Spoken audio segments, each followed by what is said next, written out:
नमस्कार, मेरा नाम शिवम है और आप देख रहे हैं टॉक ऑन खबर। और मैं अब आ चुका हूँ यहाँ पर। लोगों का भीड़ है, लोग कैंडल मार्च निकाल रहे हैं आज की सफलताओं को लेकर। तो मैं आज लोगों से बात करता हूँ कि आज ये कैंडल मार्च क्यों निकाला गया और इसके पीछे क्या ये सोचते हैं, इनके मन में क्या है। वो तमाम चीज़ें जो आप पूछ रहे थे अभी कमेंट सेक्शन में लाइव में, वो मैं रखने की कोशिश करता हूँ और आपसे इनसे पूछने की कोशिश करता हूँ। सबसे पहले मैं आपका स्वागत करता हूँ। क्या नाम है आपका? मेरा आदित्य राय नाम है। कहाँ से हैं आप? मैं दिल्ली से ही हूँ।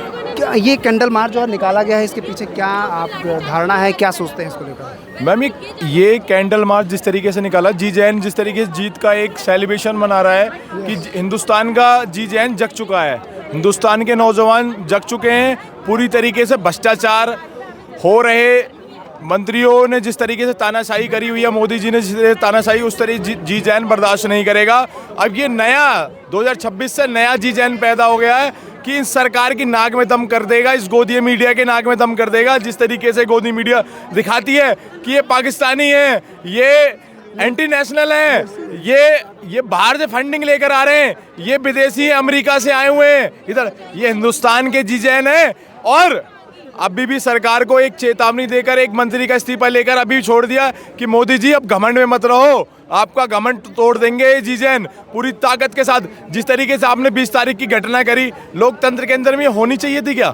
लोकतंत्र के अंदर में मैं आपसे पूछता हूँ कि लोकतंत्र के अंदर में ऐसी चीज़ें होनी चाहिए थी। लोग शांति से गए थे वहाँ पर, अपनी बात को संसद भवन के पास भी चले गए, तो क्या दिक्कत थी? सरकार को आकर अब इस्तीफा देना तो उस दिन इस्तीफा दे देते, इस बात को शांति से हो जाते। और भी लोगों से आइए बात करते हैं, क्या सोचते हैं आज को लेकर। और ये आपका कैंडल मार्च जो निकाला गया है इसके पीछे क्या रीज़न है? जिन भी बच्चों ने सुसाइड किया है उनकी शहीदी के लिए हम लोग कैंडल मार्च कर रहे हैं। और ये आज जो भी डिसीजन लिया गया है बहुत अच्छा लिया गया है। देखो, एक सवाल मैं आपसे कहना चाहता हूँ, जो भी लोग सुन रहे हैं हाँ या ना में जवाब दीजिएगा, एक साथ दीजिएगा। देखो, ये जो सरकार है और जो ये स्थिति बनी है, ये सरकार कैंडल से नहीं मानने वाली है।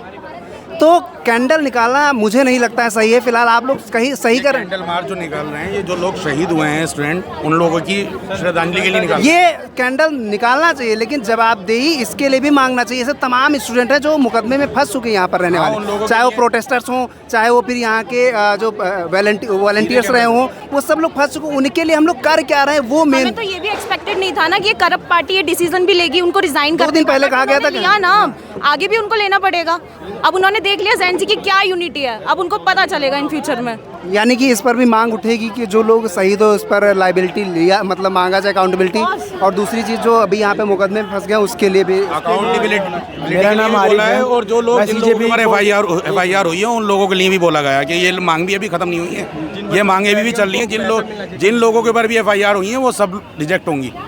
ये हमारी तीसरी शर्त थी। मैं CJP कोर टीम से ही हूँ, मैं यहीं खड़ा हूँ, इसलिए मैनेजमेंट भी साथ साथ देख रहा हूँ, साथ साथ सारी चीज़ें देख रहा हूँ। और ये तीसरी शर्त हमारी यही थी, सोनम मांझी जी ने भी रखी थी और उन्होंने भी रखी थी कि जब तक सारे लोगों पे, जैसे जुनैद जी के घर वालों को डिटेन कर लिया या और भी जिनके लोगों को घर वालों को डिटेन कर लिया है, जिन पे केस चल रहे हैं, सारे केस खत्म हो जाए। और मैं ख़ास तौर से सभी युवाओं से, सभी जनरेशन से ये कहना चाहता हूँ कि इन लाठी डंडों मुकदमों से मत डरना। अगर इन लोगों से डर गए, इन चीज़ों से डर गए, तो आने वाली जनरेशन गुलाम पैदा होगी, ये ध्यान रखना। क्योंकि जितने भी लोग ये मेन स्ट्रीम में बैठे हुए हैं, सब लोग जातिवादी हैं और जातिवादी कर करके, हिंदू मुसलमान कर करके, इस देश का बंटवारा कर करके, हिटलर की राह पे चल के इस देश को चला रहे हैं। एक यहाँ के वॉलंटियर्स और भी लोग हैं, उनसे बात करूँगा।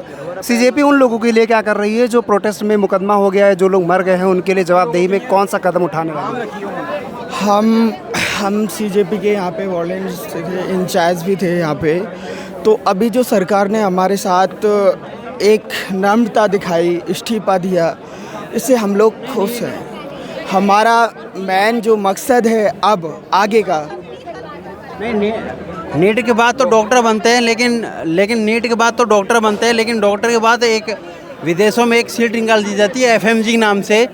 FMG के नाम से कोई ना तो ट्रांसपेरेंसी है, ना कोई कंज्यूमर नंबर है, कुछ नहीं है, बस सिर्फ एक। तमाम क्वेश्चन निकल के आ रहे हैं, लेकिन अभी जो मेन मुझे लगता है कि इस पर आवाज़ उठाना ज़रूरी है कि जो मुकदमे में फंस गए हैं, बहुत सारे लोग डिटेन कर लिए गए हैं, उस पर आवाज़ उठानी चाहिए। और मैं आज का ये खबर मैं चाहता हूँ कि आप लोग बहुत सीरियस लें और इस पर आवाज़ उठाएं, क्योंकि यार उनकी भी लाइफ है। वो आए थे यहाँ पर जवाबदेही के लिए, लेकिन उनके साथ गलत अभी नहीं, एक मतलब ये बहुत बहुत धन्यवाद, बहुत बहुत धन्यवाद। मित्रों भाई हमारी यही आप सबसे यकीन है कि जहाँ भी अभी इस थाने में जितने भी हमारे साथी थे, हमारे जो यहाँ पे इंचार्ज थे, सभी थाने में जाके सब लोगों को यहाँ से छुड़वाया है। और और इसके लिए कदम नहीं उठाओगे तो यार वो लोग दोबारा किसी प्रोटेस्ट में आएंगे नहीं, हिम्मत नहीं हो भाई पूरी लाइफ। हम लोगों ने सबसे पहले यही ध्यान रखा, हमारे साथियों ने हमारा बहुत सहयोग करा, हमारी बहनों ने बहुत सहयोग करा। सबसे पहले हमने यही मुद्दा उठाया कि सबसे पहले जो बहनों, आज अभी हमने कैंडल मार्च इसीलिए निकाला कि ये हमारा खुशी का दिन नहीं है, ये हमारा बहुत दुख की बात है, लेकिन वो हमारे लिए, इनके लिए उन्होंने आत्महत्या करी है, हमारे लिए वो शहीद हुई हैं। हमारे इस हिंदुस्तान को उन बहनों ने जगाया है, उन भाइयों ने जगाया है। तो अभी हम लोगों ने यहाँ पे कैंडल मार्च निकाला। मैं आपसे बात करूंगा लेकिन आप पार्टी पहले मना चुके हैं, इसलिए मैं आपसे नहीं बात कर पाऊंगा। तो इसीलिए हम लोगों ने यहाँ पे कैंडल मार्च निकाला। अभी हमारी सरकार से बात हुई है कि हिंदुस्तान में किसी भी कोने से, किसी भी छत के ऊपर, किसी भाई के ऊपर कोई भी केस होगा, वो कोई भी केस रजिस्टर्ड नहीं होगा। अगर कोई भी पुलिस, स्टेट के कोई भी गवर्नमेंट अगर आप लोगों को कुछ भी करती है तो हमारे यहाँ से एक नंबर जारी किया जाएगा। यहाँ से हमारे जो ट्विटर अकाउंट पे आप वहाँ पे हेल्प ले सकते हैं। और अभी हम लोग इस दिशा में, जो हमारी बहनें शहीद हुई हैं हमारे लिए, हमारे इस हिंदुस्तान के लिए, जो बहनों ने हमें जगाने का काम किया, उनको सरकार ने 1-1 करोड़ रुपए देने का हम लोगों से वादा किया है। तो हम सबसे पहले उन बहनों को न्याय दिलाएं। उनके परिवार वाले यहाँ पे थे और बहुत गरीब घर से हैं, हम भी गरीब घर से हैं, तो उनको पहले सरकार ने जो वादा किया वो पूरा करे। और जो हमने 3 कानून की बात करी है उस पे सरकार ने मोहर लगाई है कि हम आपके जो भी कानून है, आपकी जो भी मांगे हैं, वो हम सभी मानेंगे। लेकिन हम आगे ये है कि अभी नए शिक्षा मंत्री कौन आ रहे हैं, नहीं अभी ऐसे पे बात कर लिया जाए कि उनके लिए क्या है जो भी खड़े हुए थे। बस आइए मैं और भी लोगों से बात करता हूँ। हाँ सर, भैया एक बात मैं कहना चाहूँगा अपनी, जो मोहम्मद जुनैद हैं, जो डे 1 से अभिजीत दीप के साथ यहाँ मौजूद थे प्रोटेस्ट में, सबको खाना खिला रहे थे, उनके परिवार को डिटेन कर लिया गया है। मैं चाहूँगा जो सीजेपी के फाउंडर हैं मोहम्मद, मैंने भी सुना था जी, जो यहाँ फर्स्ट डे से यहाँ पे प्रोटेस्ट में मौजूद थे, उनके परिवार को मैंने भी एक बार आवाज़ उठाया, लोगों से मैंने बात की है, उन्होंने कहा कि जो भी गलत हुआ है, और उसको बाकायदा काफ़ी लोगों ने देखा है, तकरीबन 15 लाख लोगों ने देखा है मेरे शॉर्ट्स को। तो मैं चाहता हूँ कि हाँ भाई, जो यहाँ के वॉलंटियर सरकार टारगेट करी है, और सरकार अगर आज झुक गई है तो उसको अब मौका बिल्कुल भी नहीं देना चाहिए, बिल्कुल नहीं, वो किसी के साथ गलत कर पाए। बिल्कुल। तो मैं चाहूँगा कि अभिजीत दीपके जी उनके परिवार के लिए बोलें और उन सरकार से कहें कि उनको रिहा किया जाए सबको। चलो मैं इन्हीं बीच में और भी लोगों से बात करता हूँ। सर मैं आप लोगों से एक सवाल करना चाहता हूँ, आ जाइए। तो अभी मैं यहाँ पर एक लोगों का ग्रुप है, मैं इनसे बात करना चाहता हूँ। मेरा सवाल आप लोगों से बेसिकली ये है कि अभी उस जो मेन पॉइंट है, हर एक चीज़ का एक सिस्टमेटिक चीज़ होता है। यहाँ पर आज सफलता मेरी बहुत अच्छी बात है, हम लोग उसको सेलिब्रेट कर रहे हैं, जैसा कि देखा भी जा सकता है। लेकिन मुझे लगता है कि एक पॉइंट जो यहाँ पर बहुत लोग उसको मिस कर रहे हैं, वो सवाल ये है कि जो वॉलंटियर्स यहाँ पे आए, जो यहाँ पर प्रदर्शनकारी आए, उनके खिलाफ मुकदमा लिखाया गया है, उनको डिटेन कर लिया गया है। ऐसे एक नहीं, कम से कम हज़ारों की संख्या में जो दिल्ली में भी डिटेन किए हुए हैं, मुकदमा दर्ज कर दिया गया है। उनके लिए ना तो सोशल मीडिया पे कोई बोल रहा है, ना उनके लिए कोई आवाज़ उठा रहा है। तो मैं चाहता हूँ कि आप उनके बारे में क्या कहना चाहते हैं और कैसे उनको रिजॉल्व किया जाए। मैं इसके माध्यम से आप लोगों से भी कहता हूँ कि जो भी आप जानने वाले हैं प्लीज़ हेल्प करिए। मैं सबसे पहले आपसे जानना चाहता हूँ क्या करना है। यहाँ पे जितने भी प्रदर्शन आए, हम लोग भी आ रहे थे, यहाँ पे कोई बदतमीजी नहीं, हिंदू मुस्लिम सिख ईसाई सारे भाई बन के यहाँ खड़े हुए थे। बट यहाँ पे हमारी सरकार बहुत बुरी थी, यहाँ कोई भाई बन के नहीं, यहाँ पे सारे पुलिस वाले मार रहे लड़कियों को, यहाँ कुछ चीज़ नहीं चल रही है हमारे लिए। लड़कियों के साथ में तो बहुत ही गलत कर रहे थे सारे, और जो बैठे थे लड़के उन लोग को भी साथ भी गलत किया है, बच्चों के साथ नहीं, जिनको डिटेन किया है उनको फौरन छोड़ा जाए। अब उनको फौरन छोड़ा जाए, अरेस्ट किया उन्हें तो बिल्कुल छोड़ा जाए, उन्होंने तो एक अच्छी चीज़ करी। और जिनके भरोसे दिल्ली पुलिस के भरोसे हम निकलते हैं घर से बाहर, जिस तरीके से हमारे साथ किया ना, और वो जो दिल्ली पुलिस नहीं है, ये जिस तरीके उन्होंने गुंडागर्दी करी, उनके लोग देखे थे, कोई ड्रेस में नहीं था, किसी के बैच नहीं था, और नेम प्लेट का रीजन क्या बताया गया? गर्मी लग रही थी। दिल्ली पुलिस वाले लोग नेम प्लेट का रीजन क्या बताया? गर्मी लग रही थी।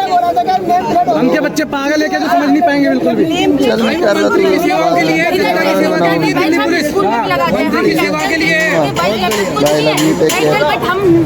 वो लगाते बैचेज, हमें तो गर्मी नहीं लगती। 6-6 घंटे हम खड़े होकर करते हैं, हमें गर्मी लगती, बट इन्हें गर्मी लग रही है। कहना चाहता हूँ आप लोगों को ऐसे कहना चाहता हूँ वीडियो के माध्यम से तुम तमाम लोगों को कहना चाहता हूँ, आज अगर उन लोगों के लिए ना खड़ा हुआ, अगर कोई नहीं खड़ा होता है, जिन लोगों ने यहाँ पर अपना बहुत समय दिया, इतने दूर से लोग आए और उनको डिटेन कर लिया गया, उनके ऊपर मुकदमा जारी किया, बर्बाद करने पर स्टेप उठा लिया, उनके लिए अगर कदम नहीं उठाया गया, पूरी लाइफ वो तो न किसी और तमाम बारे में अगर सुनेंगे वो भी नहीं जाएंगे। तो अभी समय है कि उनके लिए आवाज़ सबसे पहले जरूरी है। लेकिन यार कोई इशू नहीं है, मेरे उठाएंगे यहाँ पर डिटेन करके जिन लड़कों को लेके गए उनको फौरन छोड़ा जाए, फौरन छोड़ा जाए। आतंकवादी बिल्कुल सर कुछ कहना है? मैं मोदी जी से सर ये सवाल करना चाहता हूँ, क्या ये जो पब्लिक आई थी ये गलत थी क्या?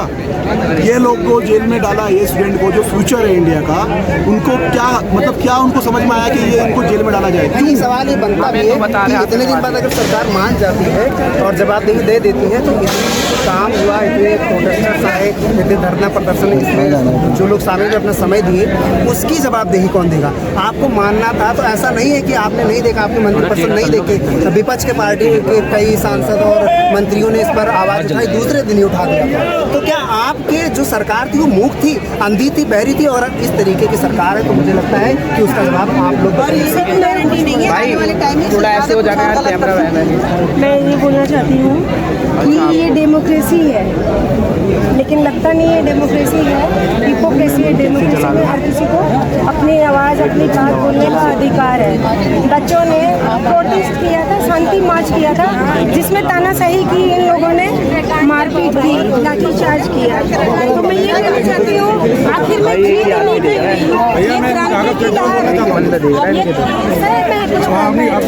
ये क्रांति की लहर मार्च से ना, एजुकेशन मिनिस्टर राघव चड्ढा अंग्रेजों के टाइम में हमने एकजुट होकर लड़ाई की, आज़ादी की लड़ाई, वही ये तानाशाही के विरुद्ध लड़ाई की।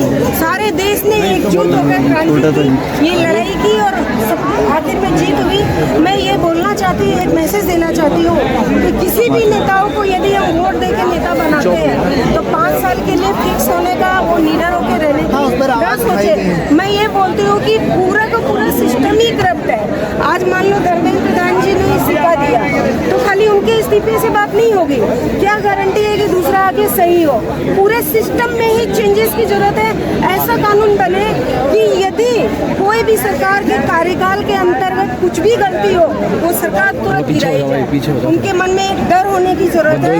वो जब तक ये चीज़ नहीं होगी, जब तक सिस्टम में ये करप्शन नहीं जाएगा, चेंजेस नहीं आएगा, तब तक ये डर नहीं खत्म होगा और ठीक नहीं होगा। ये एक सरकार मतलब एक इस्तीफा देगा फिर दूसरा आएगा, वही करेगा। सिस्टम का करप्शन का ही जो ये जो सिस्टम है, इसमें चेंजेस की ही जरूरत है। इनके मन में जब तक डर नहीं होगा तब तक ये चीज़ ठीक नहीं होगी। और खाली शिक्षा की बात नहीं है, आप किसी भी विषय में देख लीजिए, चाहे आप मेडिकल में देख लीजिए, हॉस्पिटल में जाइए, पेशेंट मरे हुए उनका बिल बढ़ रहा है। मैं खुद मेडिसिन सप्लाई करता हूँ, हर में जरूरत है क्रांति की। बहुत इनकी तानाशाही चल चुकी है, अब सर से ऊपर पानी चला गया, ऐसे नहीं चलेगा। महंगाई इतनी है, सब कुछ है, हर तरह से करप्शन है। तो इस सिस्टम में चेंजेस की, कानून की चेंजेस की जरूरत है, तभी देश हमारा विकास होगा।